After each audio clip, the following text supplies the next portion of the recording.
नमस्कार विद्यार्थी मित्रांनो, आपले मॅथ्स गुरु या समोर चॅनलमध्ये स्वागत आहे. विद्यार्थी मित्रांनो, आज झालेला नवोदयचा पेपर पहा. जे विद्यार्थी आता 5वीमध्ये शिकत होते त्यांनी आज आता 6वी प्रवेशासाठीचा नवोदय प्रवेश परीक्षेचा पेपर दिलेला आहे. पहा, आपण या परीक्षेमधील हा सेट ए आहे. ए सेटचे आपण इथे आन्सर चेक करणार आहोत. ज्या परीक्षार्थीचे सेट इतर असतील पहा, फक्त क्वेश्चन्स अल्टरनेट झाले असतील किंवा खालीवर झाले असतील, तुम्ही इथे पण तुमचा स्कोअर त्यानुसार तुम्ही चेक करू शकता. आपला प्रश्न त्या पाहायचा किती त्या आपल्या प्रश्नपत्रिकेमध्ये किती नंबरला आहे त्यानुसार तुम्ही चेक करा. यामध्ये आपण प्रश्न पहिला पाहूया.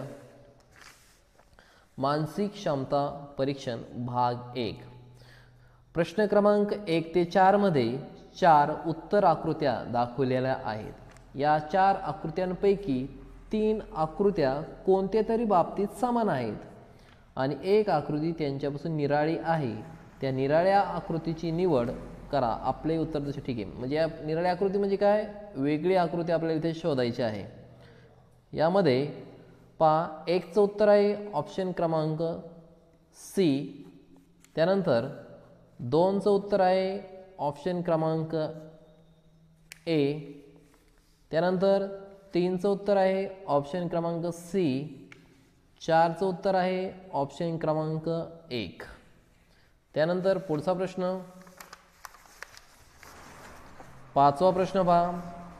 यामध्ये 5व्या प्रश्नासाठी सूचना काही दिल्या आहे पहा. प्रश्न क्रमांक 5 ते 8 मध्ये डाव्या बाजूचे एक प्रश्न आकृती दिलेली आहे आणि उजव्या बाजूस उत्तर आकृती आहे. म्हणजे 4 उत्तर आकृती आहे. ठीक आहे. या उत्तर आकृती एक प्रश्न आकृती समान, म्हणजे समान आकृती तुम्हाला शोधायची. पहा, 5वा ही प्रश्न आकृती यासाठी समान आकृती आहे ऑप्शन क्रमांक डी. मग 5चं उत्तर आहे डी नंबर. त्यानंतर 6चं उत्तर आहे ऑप्शन क्रमांक बी. त्यानंतर 7वा प्रश्न आहे, 7व्या प्रश्न उत्तर आहे ऑप्शन क्रमांक बी. त्यानंतर 8व्या क्रमांकाचा प्रश्न आहे, त्याचं उत्तर आहे ऑप्शन क्रमांक बी. विद्यार्थी मित्रांनो, तुम्ही तुमचा स्कोअर इथे पडताळू शकता. पहा, ज्या परीक्षार्थींना नवोदय परीक्षेत चांगले मार्क्स मिळतील त्यांनी, म्हणजे ज्यांचे मार्क्स 95+ असतील ते 100% नवोदय विद्यालयासाठी पात्र असतील. आणि ज्यांना कमी मार्क्स पडतील त्यांनी खचून न जाता येणाऱ्या स्कॉलरशिप परीक्षेची चांगली तयारी करावी. पहा, प्रश्न क्रमांक पहा इथं 9 आहे, पण यासाठी सूचना काय आहेत पहा. 9 ते 12 प्रश्नासाठी डाव्या बाजूला एक प्रश्न आकृती दिलेली आहे आणि त्याचा एक भाग लुप्त आहे.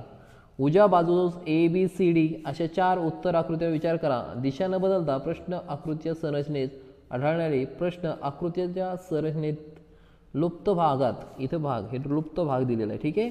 बरोबर बसे अशी आकृती शोधायची. 9चं उत्तर आहे ऑप्शन क्रमांक डी. त्यानंतर 10चं उत्तर आहे ऑप्शन क्रमांक डी. त्यानंतर 11चं उत्तर आहे ऑप्शन क्रमांक बी. त्यानं 12चं उत्तर आहे ऑप्शन क्रमांक डी. त्यानंतर पुढचा 13वा प्रश्न पाहूया आपण. 13वा प्रश्न हा भाग 4 मध्ये, तो भाग 4च्या सूचना पहा. भाग 4च्या सूचना. प्रश्न क्रमांक 13 ते 16 मध्ये डाव्या बाजूस 3 प्रश्न आकृत्या दिलेल्या आहेत आणि 4थ्या आकृतीसाठी जागा रिकामी सोडलेली आहे. प्रश्न आकृती विशिष्ट अनुक्रमाने आहे. उजव्या बाजूला उत्तर आकृती पहा. 13चं उत्तर आहे बी. इथं एक रेष कमी होत चाललेली आहे. 14चं उत्तर आहे ऑप्शन क्रमांक सी. 15 यानंतर 15वा प्रश्न आहे. यानंतर 15व्या प्रश्न उत्तर आहे ऑप्शन क्रमांक सी. 16वा प्रश्न उत्तर आहे ऑप्शन क्रमांक डी. यानंतर आपण पुढचा प्रश्न घेऊया. भाग 5वा. भाग 5 मध्ये बघा काही सूचना दिल्या. आता प्रश्न क्रमांक 17 ते 20 मध्ये प्रत्येकी 2 प्रश्न आकृतीचे 2 गट आहेत. दुसऱ्या गटामध्ये एक प्रश्नचिन्ह आहे. ठीक आहे. पहिल्या 2 प्रश्न आकृतीमध्ये जे काही नाते आहे, म्हणजे जो काही संबंध आहे, तो तिसऱ्या आणि 4थ्या आकृतीमध्ये तुम्हाला शोधायचा आहे. पहा इथं 17 मध्ये पहा, ही आकृती आणि ही आकृतीची काय संबंध आहे. तरी ही वरच्या साईडला डायव्हर्ट झालेली आहे आणि त्यानंतर ही आकृती पहा, तिचा संबंध येतो ऑप्शन क्रमांक सी सोबत. त्यानंतर 18वा प्रश्न पहा आणि याचं उत्तर आहे ऑप्शन क्रमांक सी. त्यानंतर 19वा प्रश्न आहे, त्याचं उत्तर आहे ऑप्शन क्रमांक बी. 20. 20चं उत्तर आहे ऑप्शन क्रमांक बी. त्यानंतर भाग 6 यामध्ये प्रश्न क्रमांक 21 ते 24 साठीच्या सूचना.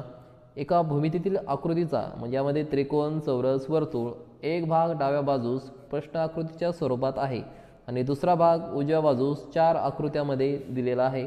उजव्या बाजूची अशी आकृती शोधून काढा की ती जी त्या भूमितीतील आकृतीच पूर्ण बसेल, म्हणजे बसणारी आकृती तुम्हाला शोधायची आहे. 21व्या प्रश्नाचं उत्तर आहे ऑप्शन क्रमांक 1. 22चं उत्तर आहे ऑप्शन क्रमांक सी. त्यानंतर 23चं उत्तर आहे ऑप्शन क्रमांक डी. 24च्या प्रश्न उत्तर आहे ऑप्शन क्रमांक सी. त्यानंतर भाग 7व्यामध्ये प्रश्न क्रमांक 25 ते 28चा संबंध आहे. डाव्या बाजूस एक प्रश्न आकृती दिलेली आहे आणि त्यासाठी ABCD अशा 4 उत्तर आकृत्या दाखवल्यात. प्रश्न आकृतीचे तंतोतंत प्रतिबिंब असणारी उत्तर आकृती इथं शोधायची आहे. इथं 25च्या आकृतीचं प्रतिबिंब काय असेल तर ऑप्शन क्रमांक सी. 26 उत्तर आहे ऑप्शन क्रमांक 1. 27 उत्तर आहे ऑप्शन क्रमांक सी. 28चं उत्तर आहे ऑप्शन क्रमांक डी. त्यानंतर भाग 8 प्रश्न क्रमांक 29 ते 32मध्ये डाव्या बाजूकडील प्रश्न दाखवल्याप्रमाणे एका कागदाच्या घड्या घालून त्याला भोके पाडलेले आहे, म्हणजे छिद्र पाडले. त्याचे ABCD अशी उत्तरे 29 उत्तर आहे ऑप्शन क्रमांक ए. 30चं उत्तर आहे ऑप्शन क्रमांक डी. 31 बी. त्यानंतर 32चं उत्तर आहे ऑप्शन क्रमांक सी. त्यानंतर प्रश्न क्रमांक 33 भाग 9 यामध्ये प्रश्न क्रमांक 33 ते 36मध्ये डाव्या बाजूला एक प्रश्न आकृती दिलेली आहे आणि उत्तर आकृती ABCD अशा 4 आकृत्या आहेत. तुकडे दिले प्रश्न आकृतीतून तयार होईल अशी उत्तर आकृती शोधायची. हे तुकडे जर एकत्र केले तर त्याचं उत्तर येईल ऑप्शन क्रमांक डी. 34 उत्तर आहे ऑप्शन क्रमांक ए. 35 उत्तर आहे ऑप्शन क्रमांक सी. 36 उत्तर आहे ऑप्शन क्रमांक बी. त्यानंतर भाग 10 प्रश्न क्रमांक 37 ते 40मध्ये इथं लपलेली म्हणजे आकृती तुम्हाला इथं शोधायची आहे. 37चं उत्तर आहे ऑप्शन क्रमांक सी. 38चं उत्तर आहे ऑप्शन क्रमांक ए. त्यानंतर 39 उत्तर आहे ऑप्शन सी. 40चं उत्तर आहे ऑप्शन क्रमांक सी. यानंतर आपण अंकगणितचे क्वेश्चन्स पाहणार आहोत. अंकगणित परीक्षा यामध्ये प्रश्न 41 काय सांगतोय 4, 2, 0 आणि 7 या सर्व अंकांपासून तयार होणाऱ्या मोठ्यात मोठी संख्या तयार करू. 7, 4, 2, 0 ही मोठ्यात मोठी संख्या आहे आणि लहानात लहान संख्या तयार करा म्हणजे 0, 2, 0, 4, 7 आणि यांच्यातील काय विचारित तफावत म्हणजे काय तर इथं वजाबाकी करायची आणि याची वजाबाकी केली तर ती येते 5373 म्हणजे ऑप्शन इथं सी योग्य उत्तर आहे. Option C. त्यानंतर प्रश्न क्रमांक 42 भागाकाराच्या एका प्रश्नात जर भाजक आहे 42वा प्रश्न आहे. भाजक 51 आहे. भागाकार 16 आहे. भागाकार आहे 16 आणि बाकी आहे 27. ठीक आहे. यासाठी एक सूत्र आहे, ते सूत्र आपण इथे लिहूया. 42 सूत्र काय विचारायचं भाज्य काढायचं आहे. इथे भाजक आणि भागाकारचा गुणाकार करायचा प्लस त्यात बाकी मिळायची म्हणजे भाज्य बरोबर भाजक गुणिले भागाकार प्लस बाकी. भाजक आहे 51 गुणिले भागाकार आहे 16 प्लस 27 यांचा गुणाकार करायचा आहे. यांचा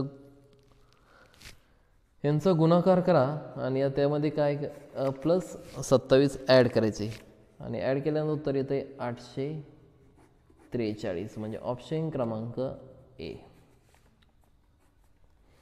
त्यानंतर प्रश्न क्रमांक 90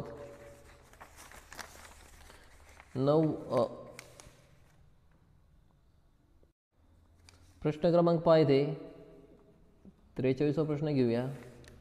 90चे मूळ अवयव म्हणजे प्राईम फॅक्टर पहा. 9 गुणिले 10 ए नंबर नाही, कारण की 10 ही संयुक्त संख्या आहे आणि 9 पण संयुक्त संख्या आहे. 3 मूळ संख्या आहे, ही संयुक्त संख्या आहे. त्यानंतर पुढे ही संयुक्त संख्या ही पण नाही होत. आता याचा विचार करूया पण किंवा 9चे हे अवयव पडूया. 10 90 म्हणजेच 10 म्हणजेच काय तर 5 गुणिले 2 आणि 9 म्हणजेच काय 3 गुणिले 3 म्हणजेच पहा 5 गुणिले 2 3 गुणिले 3 याचाच अर्थ 3चा वर्ग म्हणजे पहा. आणि हेच काय केले थोडंसं 2 अगोदर घेतलं आहे म्हणजेच 2 गुणिले 3चा वर्ग गुणिले 5 म्हणजे ऑप्शन नंबर सी इथे योग्य उत्तर आहे. त्यानंतर पुढीलपैकी कोणती संख्या नेहमी प्रत्येक मूळ संख्येचा अवयव असते तर एक ही संख्या असते म्हणजे ऑप्शन क्रमांक 1 इथे बरोबर आहे. त्यानंतर पुढचा प्रश्न पहा.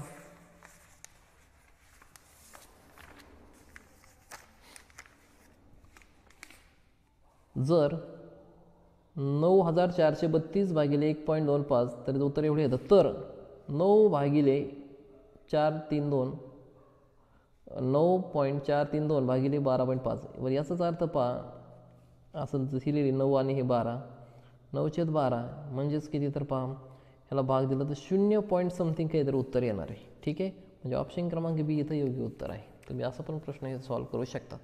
त्यानंतर पहा 46वा प्रश्न इथे दिलेला आहे. 46चा प्रश्न उत्तर पाहूया. 46 1.1 1.1 नंतर 1.01 नंतर 1.001 नंतर 0.01 नंतर 11.01 आपण 00 लिहिली तर 111.1001. ठीक आहे वरती काय नाही म्हणजे एकच येईल इथे 1 असेल 1 2 3 नंतर 2 23 11 .2311 किती ठिकाणी तर 2 ठिकाणी. ठीक आहे बरं पुढची बेरीज करूया. 1 2 3 4 5 2 आणि 1 125 पॉईंट म्हणजे ऑप्शन क्रमांक इथं सी योग्य उत्तर आहे. त्यानंतर पुढचा प्रश्न पहा 47वा.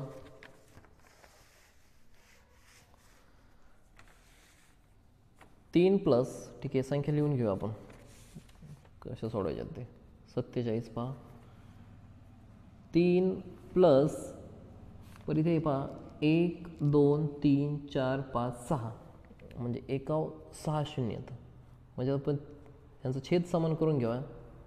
ठीक आहे डायरेक्ट करतो आहे 6 शून्य म्हणजे 1 2 3 4 5 6. ठीक आहे याचं छेद काहीच नाही पण त्यामुळे त्याच्यावर 6 शून्य लिहू 1 2 3 4 5 6 प्लस इथं कधी शून्य येतं 2 म्हणजे कितीची गरज आहे तर अजून 4 म्हणजे 3 वर 4 शून्य लिहूया 1 2 3 4 प्लस त्यानंतर इथे किती शून्य येतं 3 शून्य येतं तर इथं 3 वर कितीची गरज आहे 3 शून्याची 1 2 3 प्लस 3 आणि छेदस्थानी ही संख्या 1 वर 6 शून्य यांची जर बेरीज केली. ठीक आहे बेरीज करूया आपण वाटलं तर उभी मांडणी घेऊया.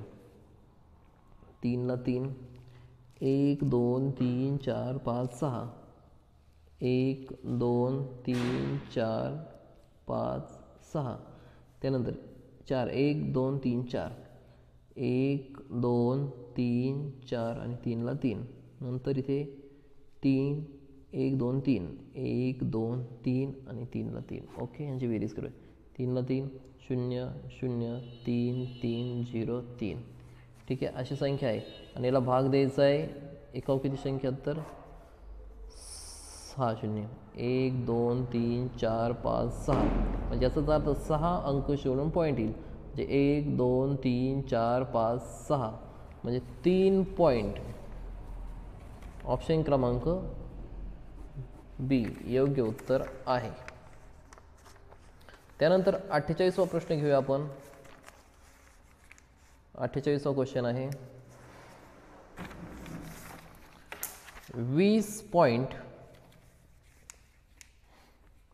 48वा क्वेश्चन पहा. 20.0925 चे सोपे अपूर्णांक रूप लिहा. पण याचाच अर्थ पहा पॉईंट नंतर किती अंक आहेत तर 4 अंक आहेत म्हणजे एकावर 4 शून्य घ्यायचे आपल्याला म्हणजे 1 2 3 4 म्हणजे याचाच अर्थ हे पॉईंट दशांश चिन्ह उडून गेले म्हणजे 209.25 भागिले एकावर 4 शून्य 1 2 3 4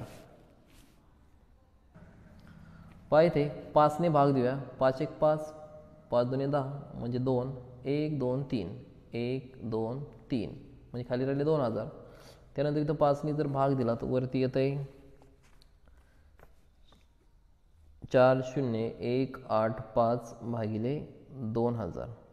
तर याला परत 5 ने भाग देऊया ह्या दोन्ही संख्येला तर वरती येईल 8037 भागिले 5 1 5 5 21 म्हणजे 400 म्हणजे 8037 भागिले 400.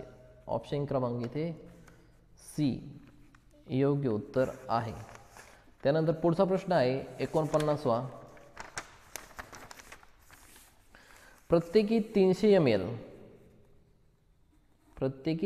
ml च्या 17 पाण्याच्या बाटल्या म्हणजे 300 गुणिले 17 17 1 17 17 ते 51 5100 बाटल्या आणि प्रत्येक 130 ml च्या ज्यूसच्या 30 बाटल्या 130 गुणिले 30 33 39 बाटल्या एका जगमध्ये रिकाम्या करण्यात आल्या तर जगमध्ये एकूण किती लिटर द्रव्य आहे. पहा इथे ml विचार होती तर द्रव्य आहे यांची बेरीज करायची. 0 0 9 1 10 आणि 9000 ml झाले. पहा mlचं रूपांतर जर आपण लिटरमध्ये करायचं असं त्याला 1000 ने भाग देतात म्हणजे 3 कटले 9 लिटर 9 लिटर. ऑप्शन क्रमांक पहा इथं बी योग्य उत्तर आहे. त्यानंतर पहा सुरेश त्याच्या काकांना भेटायला सकाळी 9 वाजता निघाला. किती वाजता निघाला तर सकाळी 9 वाजता निघाला. घरातून बाहेर पडला तो 10 मिनिटे चालत गेला. परत किती 10 मिनिटे तो चाललाय 10 मिनिटे चालला.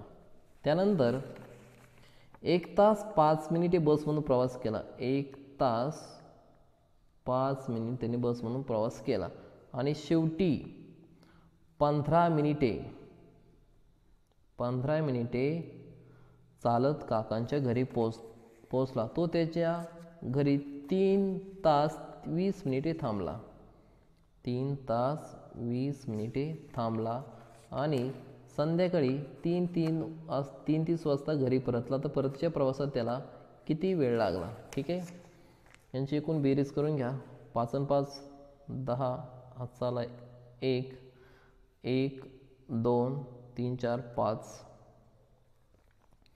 पॉईंट 3 आणि 1 4 म्हणजे एकूण वेळ गेला आहे किती 4 तास 50 मिनिटे म्हणजे किती निघाला 9 वाजता म्हणजे 9 वाजता तो निघाला आणि इतका वेळ खर्च केला आहे. ठीक आहे हे 50 मिनिटे असेच. पहा 9 4 13 म्हणजेच दुपारचे किती वाजले तर 1:50 आणि कधी पोहोचलाय तो ते संध्याकाळी 3:30 वाजता म्हणजे याचाच अर्थ पहा 2 वाजले तर किती मिनिट कमी राहिले 10 मिनिटे. ठीक आहे आणि वरचे 1 तास 30 मिनिटे म्हणजे 1 तास 30 मिनिट प्लस 10 मिनिट याचाच अर्थ 1 तास 40 मिनिटे त्याला काय लागला तर वेळ लागला म्हणजे ऑप्शन क्रमांक सी इथे योग्य उत्तर आहे 1 तास 40 मिनिटे. पहा यानंतर आपण 51 नंबरचा प्रश्न पाहूया. पहा इथे 8 मायनस इथे 18 मायनस परत कर्ली ब्रॅकेट 16 मायनस परत स्मॉल ब्रॅकेट 5 मायनस इथं वरती हा दिलेला तो ब्रॅकेट आहे.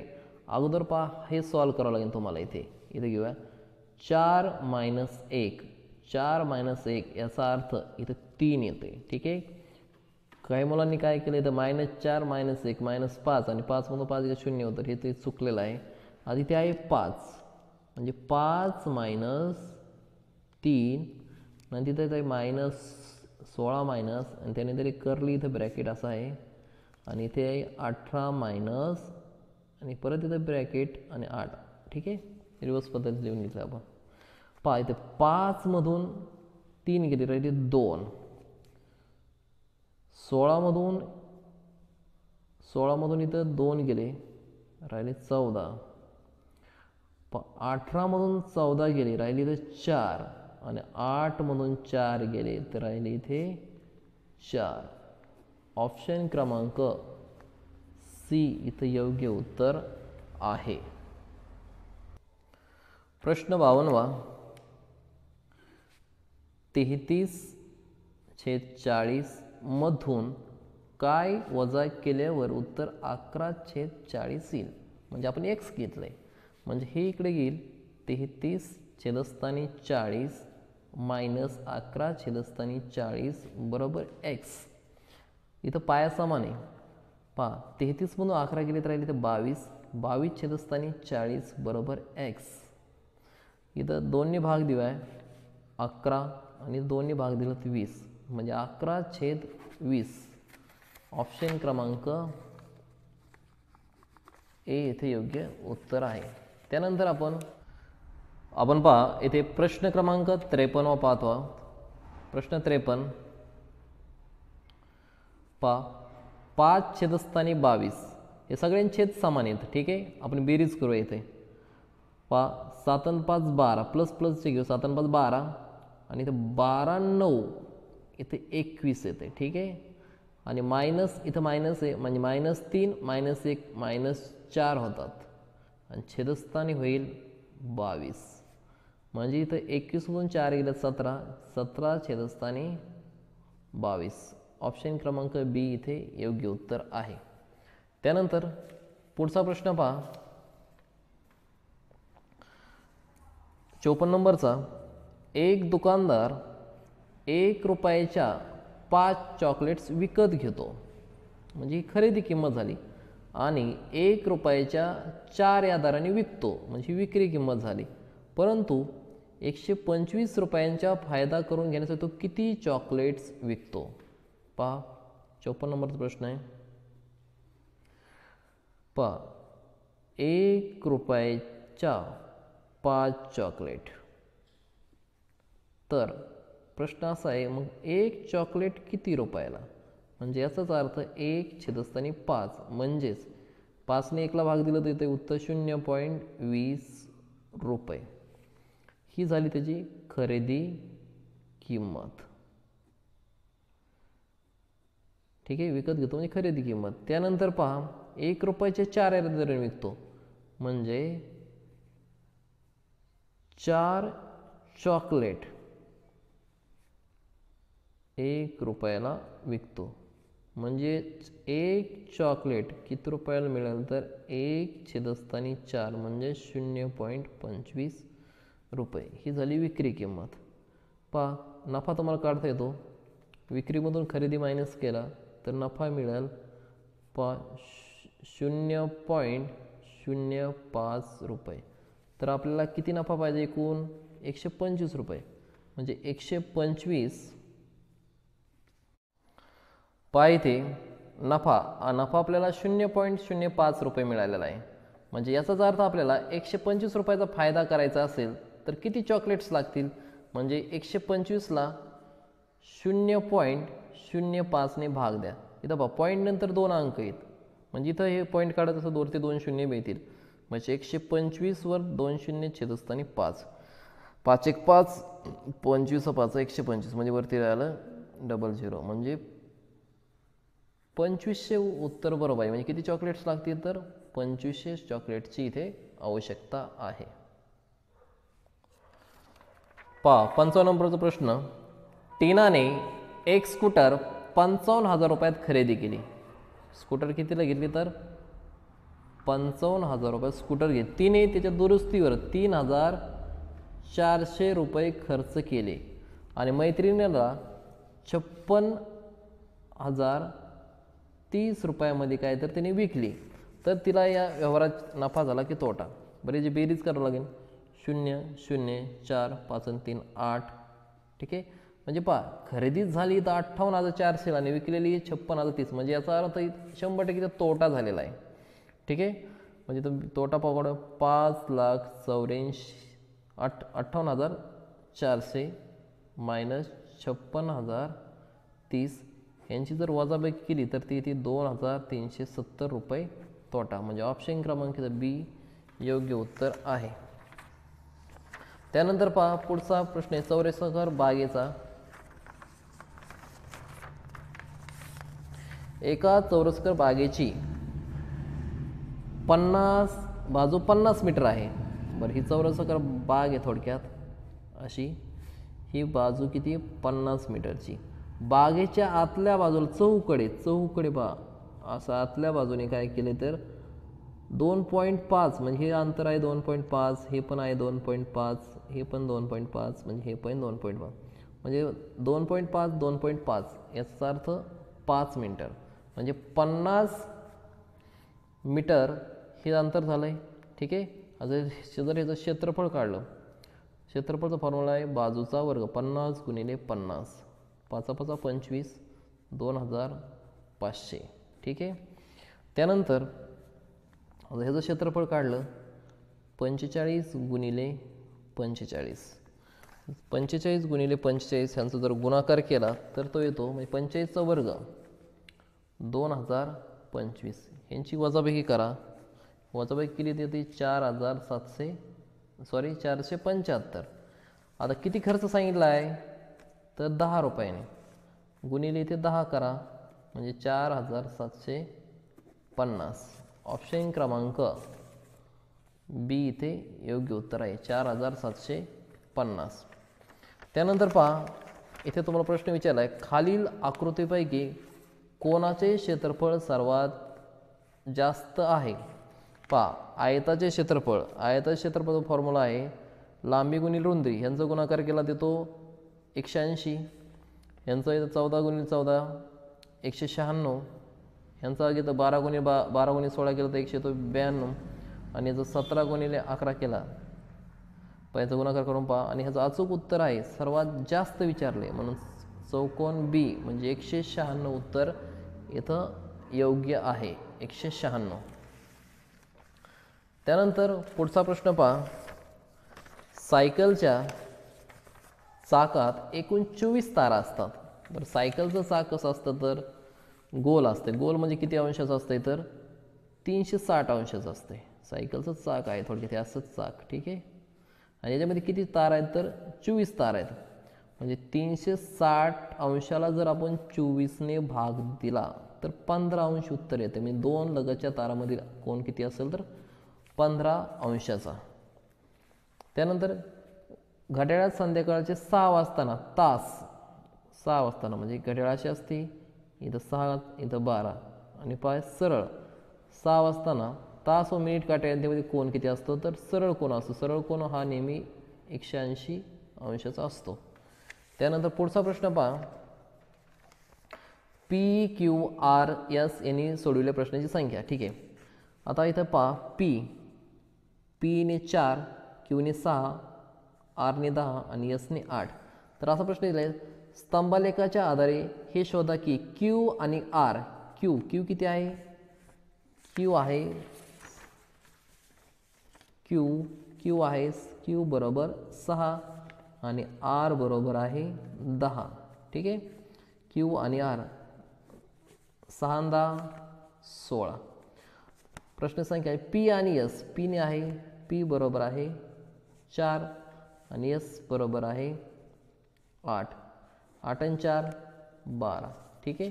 काय विचारलं ते यांनी सोडलेले एकूण प्रश्न किती जास्त आहे तर 16मधून 12 गेले तर राहिले 4, म्हणजे ऑप्शन क्रमांक इथे ए उत्तर योग्य आहे. यानंतर आपण भाषेचे ते क्वेश्चन्स पाहूया. पहिला प्रश्न आहे उत्तर होता रोबोटवर पहा. 61 नंबर प्रश्न, थकणे या शब्दाचा समानार्थी शब्द दमणे. त्यानंतर रोबोट चुका करीत नाही कारण ते यंत्र आहेत. त्यानंतर 63 नंबरचा प्रश्न, उतार्याप्रमाणे पुढील कोणत्या उपकरणात रोबोटचा वापराचा उल्लेख नाही तर मुलांना शिकवणे, ऑप्शन डी. धोकादायक या शब्दाचा विरोधार्थी शब्द सुरक्षित. त्यानंतर 65चा प्रश्न पहा. 65 नंबर, रोबोटच्या संदर्भात केलेल्या विधानापैकी चुकीचे विधान शोधा.